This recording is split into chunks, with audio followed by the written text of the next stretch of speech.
I'm going to show you how to fix your alternator for between $10 if you buy the part from the wrecking yard or $40 if you buy it brand new. These alternators cost right around $180, and this comes from my 2009 Chevy Cobalt. The alternator went bad. I had a parts one that I slapped in there real quick and pulled this one out, so I'm going to tear it apart, see if the brushes are bad, which 90% of the time they are, and then I'm going to put in a regulator with brushes from one of the alternators that I tore down from a car that was in an accident, and the alternator housing was damaged, but the regulator and brushes were still good, so I took that off before I sent the car to the wrecking yard. So basically pull the black cover off and remove 3 7mm bolts, and then it just comes right off, and I'll show you what that looks like. Here is the alternator on this 2009 Chevy Cobalt, and this is the replacement engine that I have set aside for my black Chevy Cobalt, but fortunately that one's still in really good shape, so I'm gonna wait till it needs it sometime in the future. But 3 13mm bolts, and then you put the serpentine belt removal tool in there and pull up on it, and it just pulls right out. I part out a lot of these Chevy Cobalts, so I always have parts around. Pull off the black cover on the back, and it just slips over the 3 bolts right here. Here's a regulator, here's where your brushes go in, and this is a little protective cover for the brushes. Remove the 3 7mm bolts.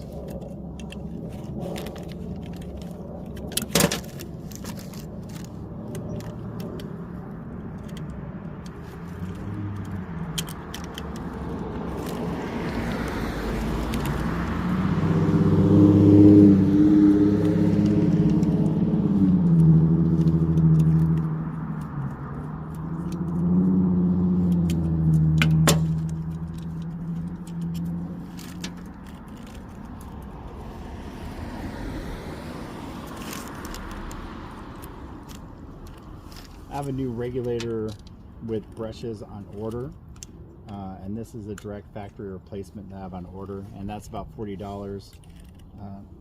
But until that gets here in a couple days, I'm going to put a parts car regulator on, and that way I own a bunch of Chevy Cobalt, so that way if one needs an alternator before it gets here, before I have time to put it back together, I can just slap it in. Yep, brushes are definitely bad. Let me pull the protective cover off and give you a quick look at what that looks like.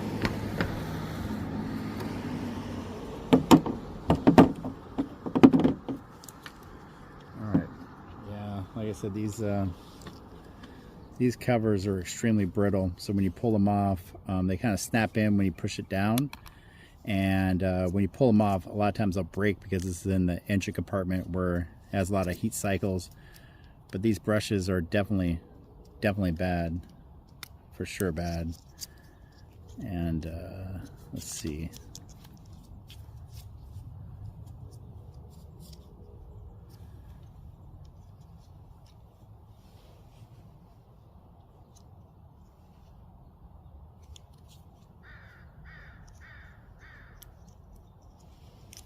All right, and that's what it looked like before you pull the cover off.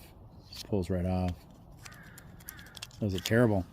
All right, let me slap the one from the parts car on, and like I said, as soon as we have to do this on the cheap, you certainly could do it with a go to a wrecking yard, look through a few of them. You're going to find one with either a rebuilt alternator where you can just buy the regulator brushes, or just find one in decent condition. See this one right here? The brushes are definitely used, but they're still in really good shape. There's a lot of meat left on there, and those are little carbon bits. When you go over the shaft, you want to make sure that you don't damage the brushes. So you kind of pull back on it gently, tilt it, never force it to go down, especially over the second one right up here. And it slips right in.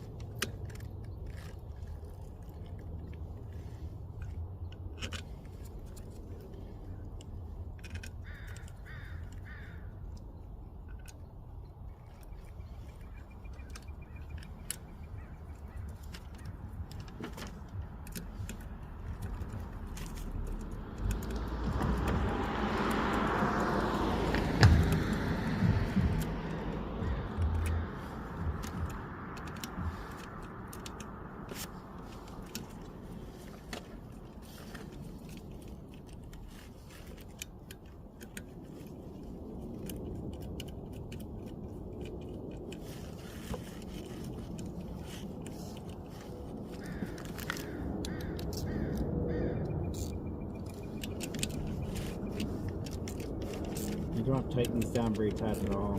It's nice little snug. Slap the plastic cover back over it. That's how you fix your alternator for instead of 180, or in some cases if it's a different car. This works on most cars like this. Sometimes alternators can cost $200, $300, $400, so definitely check the brushes. If you can fix it yourself, go ahead and do it. It's real easy, and that's how you fix it for between $10 for a used part or $40. If you like this content, please like and subscribe. Thanks for watching. So now I'm going to show you how to fix your alternator for $3.99.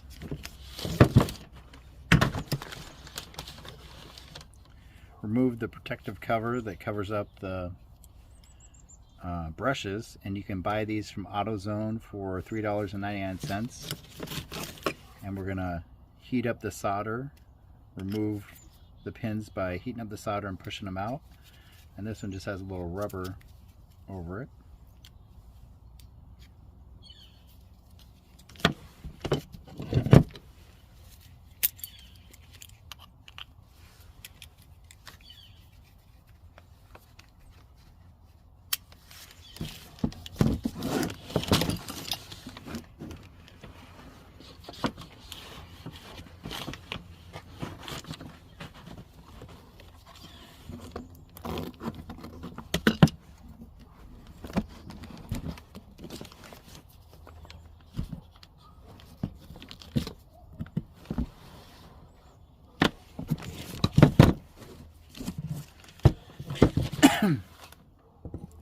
You can cut off the excess wire. Well, let's heat it up.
Alright, you heat up the solder with the soldering iron, and you hold it on there for probably about 2 or 3 minutes, and then I have a little pair of pliers on the end of the wire, and then when it gets hot enough, here we come, I feel it, there we go.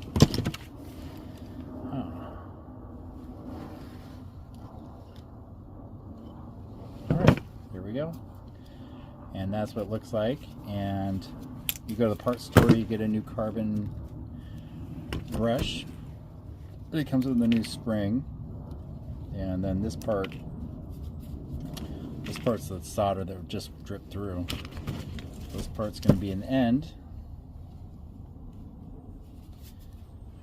You thread it back through here with the brush, and after you solder it, you clip the excess off, put the little rubber dollop back on, and you're good to go.